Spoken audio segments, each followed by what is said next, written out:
Welcome to Man Does Tech, where I solve the problems you didn't even know you had. You're starting now. Plug the original cable into the device and the computer, then unlock the screen so the system can prompt you. Once the notification appears, pull it down and choose File Transfer or MTP so the computer can enumerate storage. You do this because many phones default to charging only. Switching modes exposes files and lets drivers communicate. Make sure the port is clean and firmly connected, and note the device name that appears on your computer once it's recognized.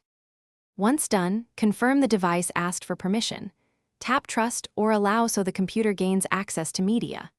If the computer doesn't show the device, install or update MTP drivers. On Windows, check Device Manager. On Mac OS, use Android File Transfer or equivalent.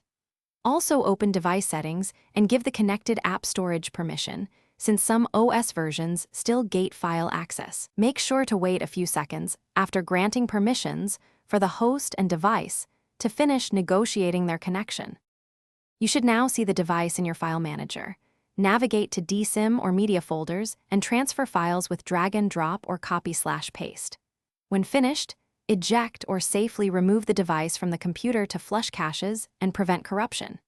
If it still fails, try a different cable or USB port, toggle the device's USB mode between options, or restart both devices. These steps resolve driver negotiation issues most of the time. If using advanced controls, briefly toggle.